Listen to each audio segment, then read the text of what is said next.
The room was quiet, too quiet. Jae-hyun Park sat at the long glass table, his fingers drumming a steady rhythm against its smooth surface. Around him, the United Nations Special First Contact Committee waited with held breath.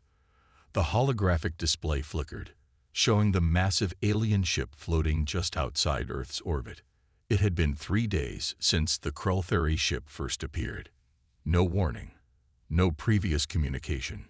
Just a massive vessel that seemed to materialize from nowhere, blocking out entire sections of the sky above major cities. Military radars went crazy. Satellites trembled. The world held its collective breath. Jae-hyun was not a typical diplomat.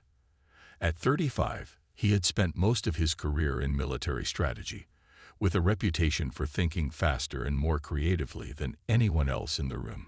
His colleagues often joked that he could solve problems before most people even understood they existed. Today, that skill would be put to the ultimate test. The holographic display suddenly shifted. The alien representatives materialized. Tall, spider-like creatures with 6 limbs and skin that seemed to change colors like a living camouflage. Their translator devices hummed with an electronic buzz that made everyone in the room slightly uncomfortable. Representatives of Earth, the lead alien spoke, its voice a mechanical mixture of clicks and smooth tones. "We are the Krultheri Confederation. We have come to establish your planet's position in the galactic hierarchy." Jae-hyun raised an eyebrow. The statement wasn't a request or an invitation. It was a declaration. Most diplomats would have responded with carefully measured words. Most would have tried to appear submissive or overly respectful. Jae-hyun was not most diplomats. "Interesting choice of words," he said, leaning forward. "A hierarchy suggests you believe we're already positioned somewhere. May I ask who decided this position?" The alien's color shifted, from a calm blue to a sharp, aggressive red. The other alien representatives shifted uncomfortably in their seats. Something was happening that they did not expect. Jae-hyun continued, his voice calm but sharp. "Humanity has spent thousands of years fighting to remove hierarchies that limit human potential. We've overthrown empires, challenged impossible odds, and continuously pushed beyond what others thought possible. So when you say hierarchy, I'm curious what exactly you mean." The lead alien's translator buzzed. Its limbs moved in what seemed like confusion. "You misunderstand our intentions. We are here to..." "To what?" Jae-hyun interrupted. "To tell us our place. To explain how we should behave. I think you'll find that's not how we operate." Around the room, human diplomats and military personnel watched in a mixture of shock and growing pride. This was not the submissive first contact many had feared. This was something else entirely. The alien delegation's colors continued to shift, from red to a strange, mottled pattern that suggested confusion and something close to fear. They had expected a straightforward meeting. They had prepared speeches and protocols. But Jae-hyun Park was rewriting those protocols in real time. Outside, the massive alien ship hung in orbit, a testament to technological power. Inside the meeting room, a different kind of power was being demonstrated, not through weapons or threats, but through words, intelligence, and an unwavering belief in human potential. First contact was not going according to anyone's plan, and that, Jae-hyun thought to himself with a slight smile, was exactly how it should be. Yoon-seo Kim stared at the translation screens, her fingers moving faster than most people could follow. Something was wrong. Very wrong. The first contact meeting had ended 3 weeks ago, but the aftermath was anything but normal. Alien communication signals kept flooding Earth's networks, not direct messages, but complex data packets that seemed designed to probe and test human technological defenses. Her small office at the United Nations Xenolinguistics Research Center was a mess of screens, data streams, and half-empty coffee cups. Sticky notes covered the walls, each one filled with strange symbols and translation attempts. Yoon-seo wasn't just a translator. She was a decoder, a digital detective who could find meaning in the smallest communication fragments. "Got you," she whispered, zooming in on a particular data stream. The Krell thought their signals were hidden. They were wrong. Each packet contained layers of meaning, not just words, but implied threats and complex diplomatic manipulation. Most translators would have missed the subtle nuances. Unofficial saw right through them. Across the city, Jaehyun Park was having a very different day. Military and government leaders had called an emergency meeting. The alien ship still hung in orbit, a constant reminder of their unexpected visitors. "They're testing us," Jaehyun explained to the room full of nervous officials. "Every communication is a probe, designed to measure our technological and political responses." A senior military commander leaned forward. "What do they want?" Jaehyun's smile was sharp. "To understand if we're a threat or a potential resource. Probably both." Back in her office, Unofficial was making her own discoveries. The alien language wasn't just a communication method. It was a complex system of status, threat, and negotiation. Each word carried multiple layers of meaning: political, social, and strategic. She picked up her secure phone and dialed Jaehyun's number. "We need to talk," she said the moment he answered. "The Krell aren't just communicating. They're playing a game, and we're just figuring out the rules." Within hours, a plan was forming. If the aliens wanted to test humanity, humanity would respond in a way they would never expect. The United Nations began a careful, calculated response. Not aggressive, not submissive, something entirely different. They started sharing public technological developments, not their most advanced secrets, but carefully selected innovations that would make the aliens think, wonder, and most importantly, respect. Quantum computing breakthroughs, advanced medical technologies, environmental restoration techniques. Each release was a message. Humanity was not just a species to be categorized or controlled. The alien ship in orbit began to change its position. Subtle movements, slight adjustments, as if the very presence of human innovation was making them nervous. Unofficial watched the data streams, her fingers dancing across multiple keyboards. "They're recalculating," she told Jaehyun during a late-night video call. "Every time we release something new, their communication patterns shift." Jaehyun leaned back in his chair. "Good," he replied. "Let them keep guessing." Earth was preparing, not for war, not for submission, but for something far more interesting, a dialogue on humanity's own terms. The game had only just begun. The distress signal came at 3:47 Greenwich Mean Time, not from Earth, not from the Krell, but from a small, almost forgotten region of space known as the Viridian Cluster. Jaehyun Park was already awake when the message arrived. His office at the United Nations Emergency Response Center looked more like a high-tech war room. Screens covered every wall, showing live data from multiple star systems. A half-empty cup of tea sat next to a stack of reports. The message was simple, but its implications were anything but. "Help," it said. "Invasion imminent. Our defenses cannot hold." Most governments would hesitate. Most would call for meetings, form committees, debate endlessly. The United Nations Special Intervention Team was different, and Jaehyun was its unexpected leader. Within 2 hours, a team was ready. Not a traditional military unit. Something new, something unique. Sung Min Lee, their lead engineer, had been working on something special. Adaptive combat suits that could change their entire structure based on environmental conditions. Most military experts had called the project impossible. Sung Min proved them wrong. "These aren't just suits," he explained to the intervention team. "They're living technology. They adapt. They learn. They protect." The team was small but diverse. 4 humans, each with skills that made them more than just soldiers. They were problem solvers. Adaptable. Unpredictable. Their ship was equally unusual. Not a massive war machine. A sleek, almost elegant vessel that looked more like a research ship than a combat craft. But looks could be deceiving. As they approached the Viridian Cluster, the situation became clear. A large mechanical fleet was systematically destroying small planetary settlements.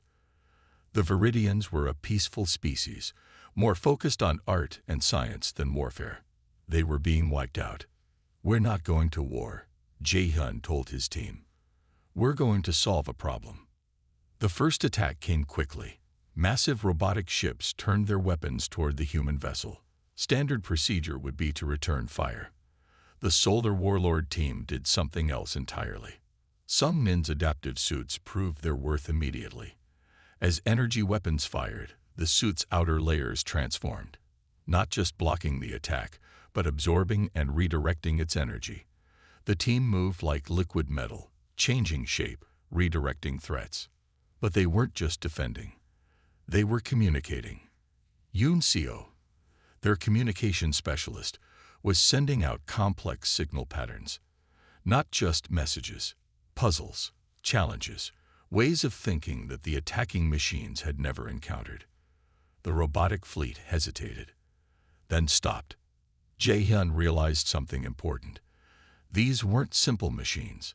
They were a form of artificial intelligence, and they could be reasoned with. "We're not here to destroy," he transmitted. "We're here to understand." Hours of complex communication followed. The robotic fleet had been programmed to eliminate what they considered a threat. The Viridians were deemed inefficient, unnecessary. The machines saw elimination as a logical solution. The human team showed them another way of thinking. Diversity, potential, the value of different approaches. By the end of the day, the robotic fleet was standing down. The Viridian settlements were saved, not through massive destruction, but through understanding. When they returned to Earth, no one made a big announcement. No parades, no medals, just a quiet report and a sense that something fundamental had changed. The galaxy had just met its first solar warlords, and they were nothing like anyone expected. Sung Min Lee's workshop was not like other research labs. It looked more like a battlefield mixed with a mad scientist's dream. Broken pieces of technology covered every surface. Holographic displays flickered with complex designs. Half-finished machines waited in corners, each looking like it might come to life at any moment.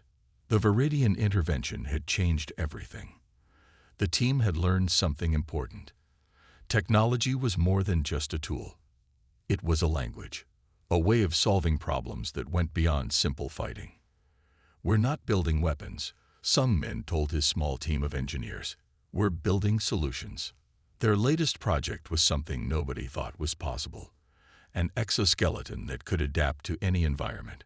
Not just change color or shape, but completely transform its internal structure, its energy use, its very purpose.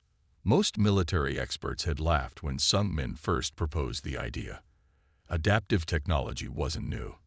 But true adaptive technology, something that could completely reinvent itself on the fly, that was impossible. Sung Min didn't believe in impossible. The first prototype looked nothing like a traditional combat suit. It was more like a second skin. Thin, almost transparent. But underneath that simple exterior was a complexity that would change everything. Quantum processors woven directly into the fabric. Neural interfaces that could read and predict environmental challenges before they happened. Energy systems that could pull power from almost anything. Sunlight, heat, even the kinetic energy of movement. Jae-hyun came to see the latest test. He watched as Sung Min put the prototype through impossible challenges. Extreme heat, extreme cold, radiation, pressure changes that would crush normal technology. The suit didn't just survive. It learned. "Watch this," Sung Min said, his eyes bright with excitement. He dropped the suit into a tank of salt water. Within seconds, the material changed. Tiny structures shifted, chemical compositions adjusted. By the time 2 minutes had passed, the suit had developed a perfect defense against saltwater corrosion. "How?" Jae-hyun asked. Sung Min grinned. "It learns, just like we do." The implications were massive. This wasn't just a new piece of military technology. This was a completely new way of thinking about technology itself. The Krell were watching. Their massive ship still hung in Earth's orbit, collecting data. They had no idea how fast humans were advancing. Unofficial brought in the latest communication intercepts. The alien confederation was confused.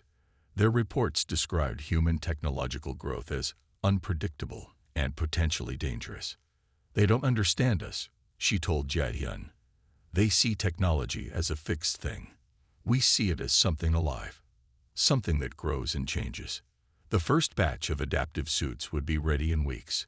Not thousands, not even hundreds, just a small, carefully selected team.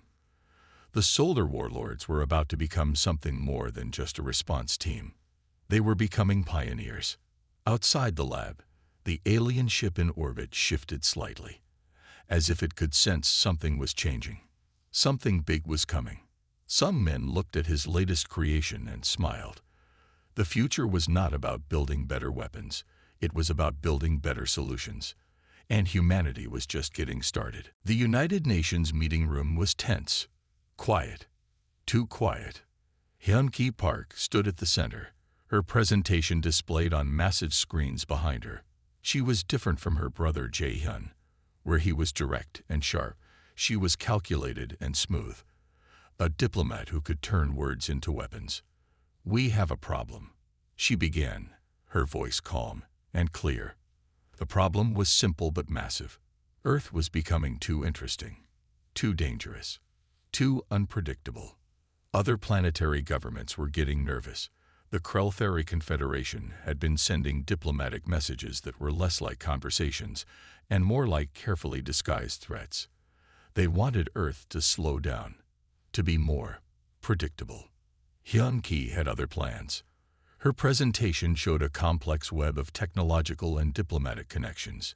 Each line represented a potential alliance, a potential conflict, a potential opportunity.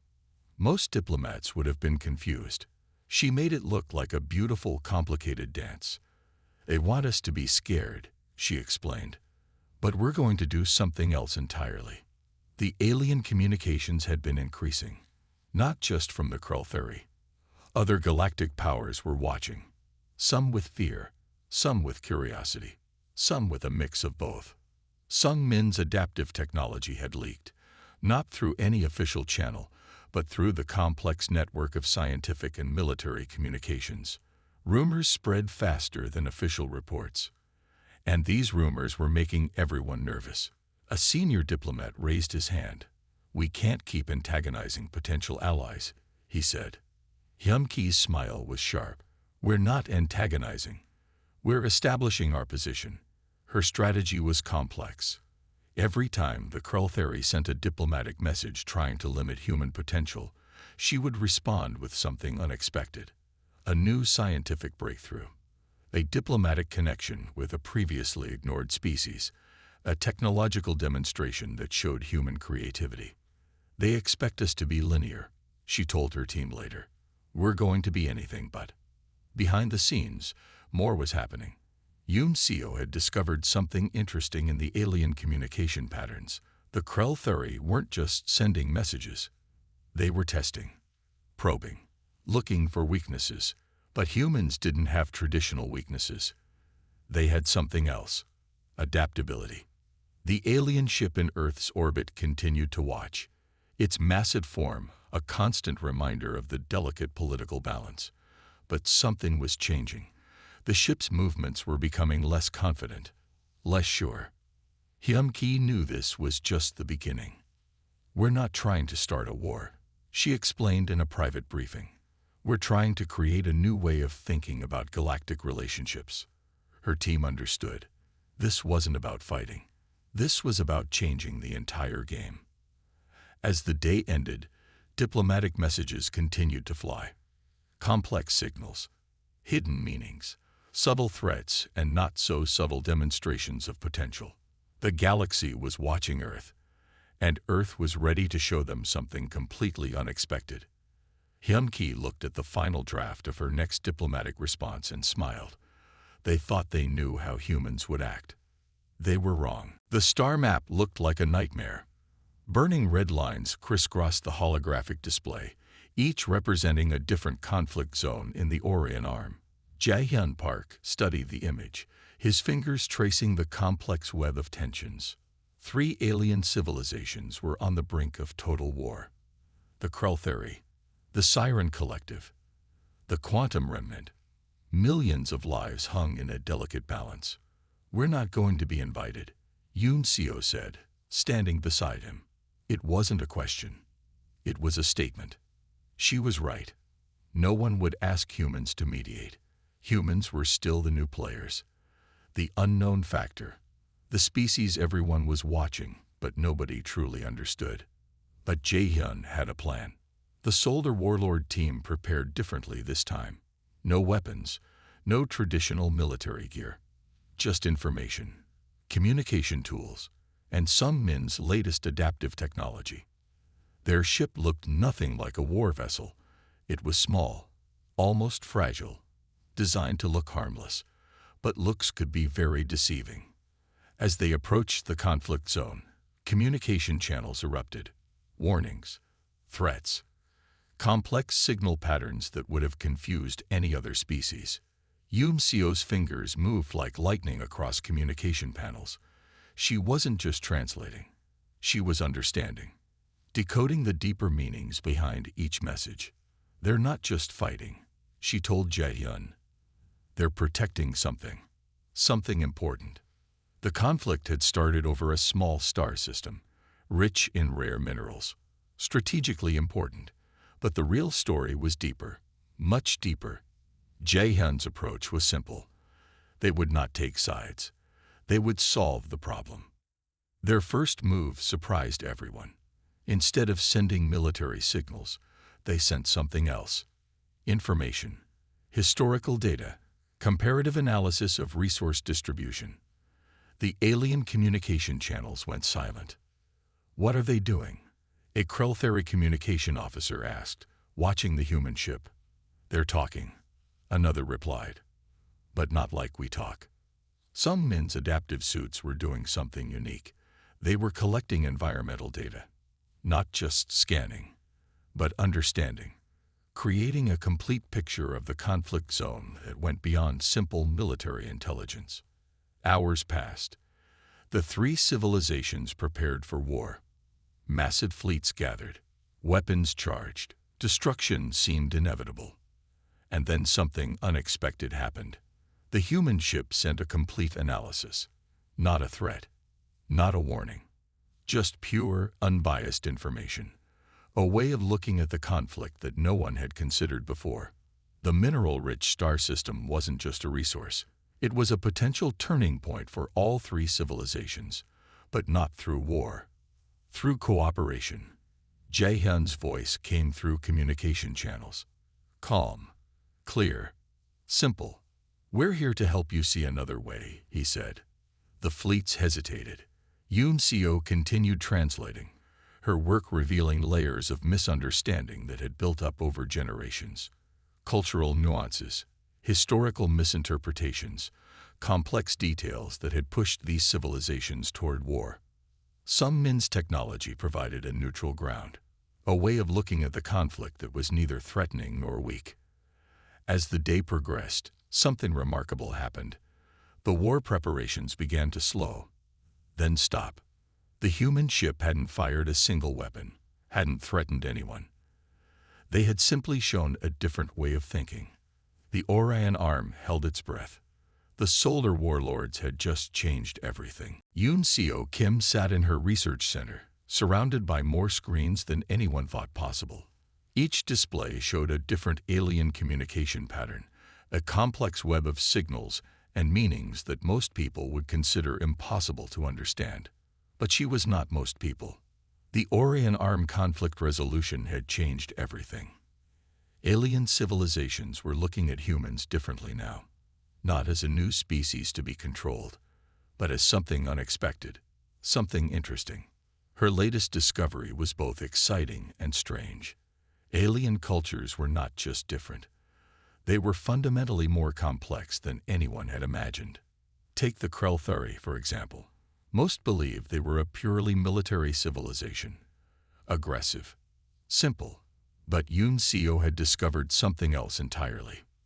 Their communication had layers, beautiful, complex layers that went beyond words. Each message was a piece of art, a cultural expression, a way of showing respect, challenge, and understanding all at the same time.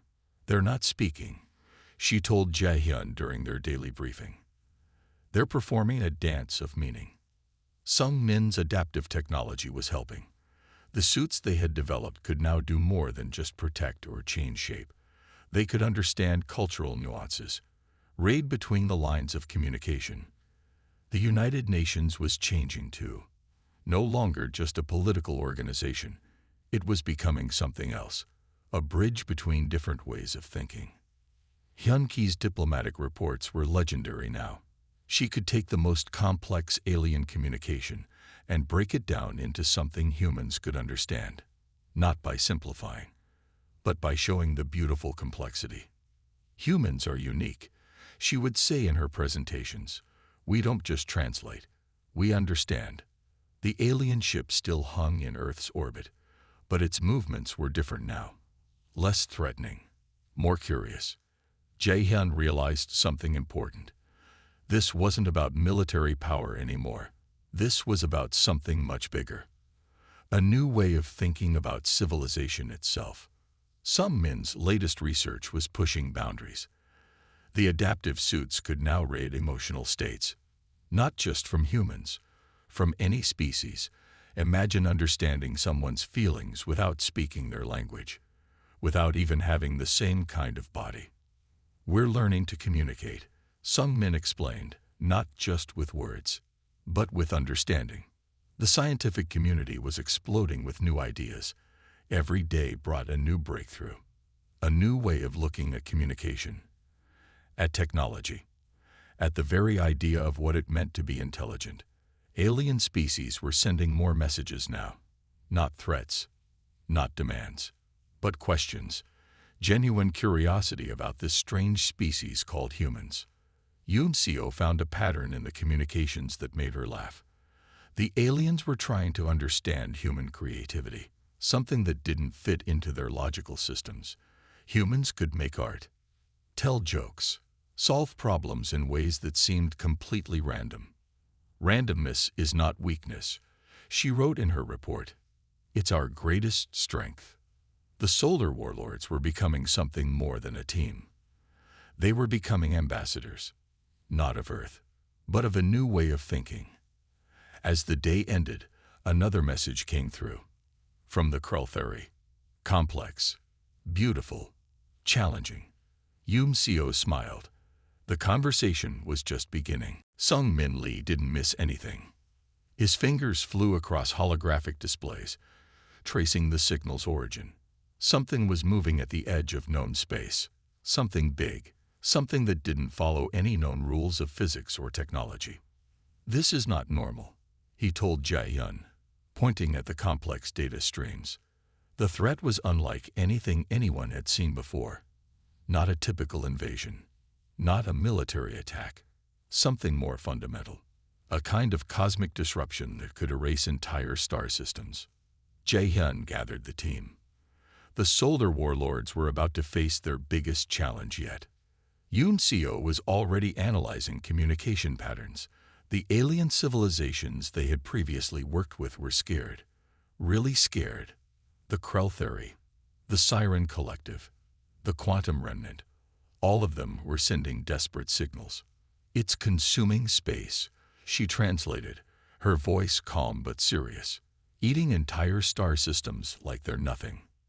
Hyun-ki worked on building a diplomatic response, but this wasn't a problem that could be solved with words.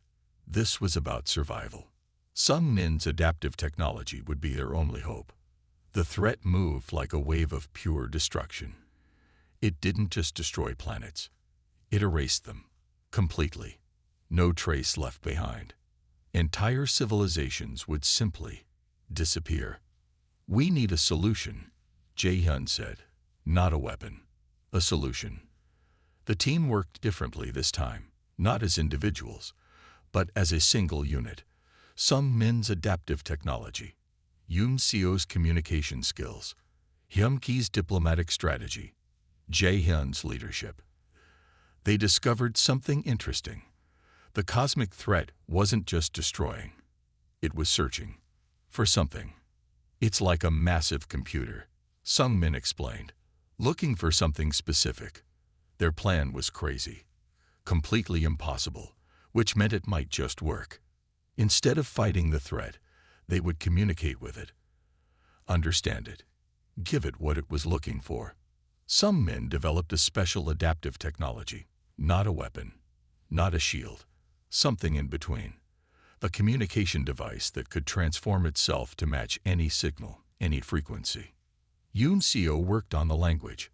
How do you talk to something that doesn't think like a living being? Something that moves between dimensions. Days passed. The threat grew closer. Star systems began to vanish. The human ship moved into position.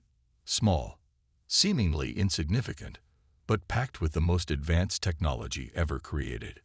"We're ready," Jae-hyun said. The cosmic threat approached. Miles of pure energy, pure destruction. Something that had consumed entire civilizations. And then something unexpected happened. The human ship didn't fight. It communicated. Complex signals. Adaptive technology that could change faster than the threat could process. Information that was both an answer and a question. The cosmic wave hesitated. For the first time, something had caught its attention. Humanity wasn't just fighting for survival. They were solving a problem no one else could even understand. The galaxy watched, waiting, hoping. The solar warlords had one chance. Just one. The meeting room was silent. Representatives from 100 different alien civilizations sat together, something that would have been impossible just months ago. Jae-hyun Park stood at the center, looking tired but calm. The cosmic threat was gone. Not destroyed. Not defeated. Understood. "We didn't win a war," he told the gathered delegates. "We solved a problem." What they had discovered was beyond anything anyone had imagined. The cosmic threat was an ancient search system, a massive intelligence looking for something lost millennia ago. Not a weapon, not an invasion, a mission. Sung-min's adaptive technology had done something miraculous. It had translated the threat's purpose, shown it that its search was no longer necessary, guided it to understanding. Yoon Seo had been the key. Her ability to understand communication went beyond language. She had found the core message within the cosmic wave's movements, a mission of preservation, of memory. Hyun-ki had negotiated the impossible. How do you make peace with something that doesn't think like a living being? She had found a way. The alien representatives looked different now. No longer suspicious, no longer afraid, curious. "Humans are not what we thought," a Kreltheri representative said. The translation device made its clicking language sound almost gentle. The solar warlords had become something more than a team. They were now a symbol. A new way of thinking about problem solving, about survival. Their approach was simple but revolutionary. Don't destroy. Understand. Don't fight. Communicate. The United Nations had transformed. No longer just an Earth organization. A galactic coordination center. A place where different species could come together and actually solve problems. Sung-min's technology was changing everything. Adaptive suits that could help rebuild planets. Communication devices that could translate between any species. Tools that saw problems as opportunities. "We're not special," Jae-hyun would often say. "We're just willing to try something different." The cosmic threat had shown something important. Most civilizations were so busy protecting themselves that they never stopped to understand what was really happening. Humans did something else. They looked. They listened. They tried to understand. Yoon Seo's research center was now a galactic communication hub. Species from across the universe were sending messages. Not threats, not demands, but questions, genuine curiosity. The alien ship that had once hung threateningly over Earth was now a joint research station. Humans and aliens working together, learning together. Hyun-ki's diplomatic strategies had become required learning for every emerging species, how to communicate, how to solve problems, how to see beyond your own limitations. The Solar Warlords weren't heroes. They were problem solvers. They had shown the galaxy that intelligence wasn't about power. It was about understanding. As the meeting ended, Jae-hyun looked at his team. Sung Min with his endless creativity, Yoon Seo with her deep understanding, Hyun Ki with her sharp diplomatic skills. They had changed everything, not through force, not through technology, but through something much more powerful, pure human curiosity. The galaxy would never be the same.